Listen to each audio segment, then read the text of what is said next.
I don't know how these ladies do that. Them things get awful hot, I'm telling you. Maybe that's why most of them really get hot head. Is that what it is? Them things are hot. You know what I mean? Huh? How y'all do that?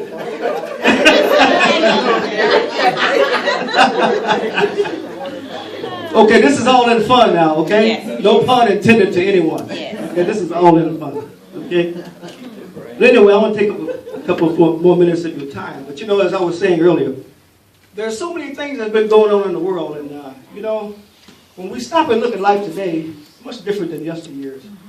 But we say we have the same continual problems today that we had 20 years ago. And I know we all recognize that. And I was thinking about that, and I was trying to come up with some words that I could share with you that might maybe bring it out to home. But more importantly, you know, this is Christmas time. People, you know, people need to laugh. We need to laugh more in life. Yes. We don't need to be serious about life because, you know, every single day we wake up is serious. It's because we wake up and we've got to face what's going on. Every single one of us here. And so, you know, I think it's so important to, it's not so much as the problem that we have, it's how we look at them and how we handle them. Every single one of us. You're right. You know? So I just wanted to share these thoughts with you of kind of what I see or how I see the world today a little bit. I hope you'll bear with me. But the title of it is The World We Live In Can Be Changed. We've come so very far, but we still have a ways to go. Our world is still full of hatred. And this we all know. Sometimes even I get frustrated because I feel things have not really changed. Time just keeps moving so fast, but our thinking and actions remain the same.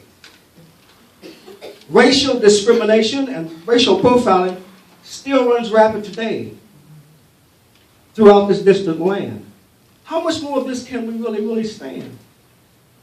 Our lives are being threatened every day without a doubt. Our young men can't even walk the streets alone for fear of being taken out. Jobs in our economy seem not to be in our best interest or favor. And the ones that we seem to qualify for are those that require hard labor. Entrepreneurship has its most difficult times as black businesses struggle to make ends meet. They have to be watchful 24/7 so they don't get tossed out on the street. Here we are at the end of 2013.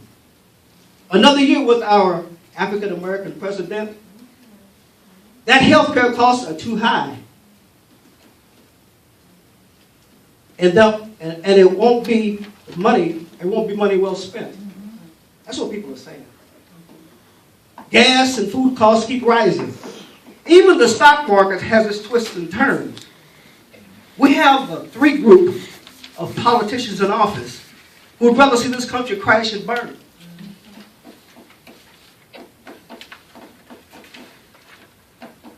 They're not concerned about the middle class, families who help keep our economy alive. But without them, who believe in working for a living, this country of ours would not even survive. Our divorce rates are much higher than they have ever been. Couples are not trying to work out their problems, instead to put marriages to their marriages, they put it in. We can no longer afford to be just satisfied, but we must deal with the hand we are dealt. We've got to put everything together. Our spirituality, our health, and even our wealth. Not just concentrate on our very own families, but our brothers and sisters' families as such. Whether we believe it or not, they need us, they need you and me, our love and support just as much. There's too much separation in families. Families are falling apart.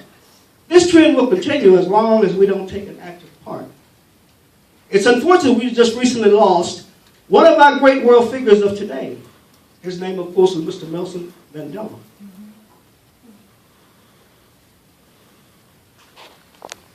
For South Africa, he single-handedly paved the way. His voice now silenced. But what a legacy he leaves behind. And his message of having a democratic society really freed a lot of minds. But all is not lost, my brothers and sisters. There are many things that we still can do. By having faith and getting busy, we can still make it through. Here we are at the end of another year. And we're about to celebrate its close. Another Christmas, another New Year, and this is how the story goes.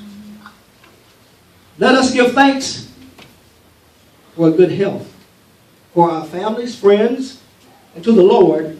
For in the end, when all is said and done, we will have earned our reward. So as we leave here tonight, my brothers and sisters, let us all leave ready to pick up the pace and make the world we live in a much better, safer place. Okay? That's all I got to share with you.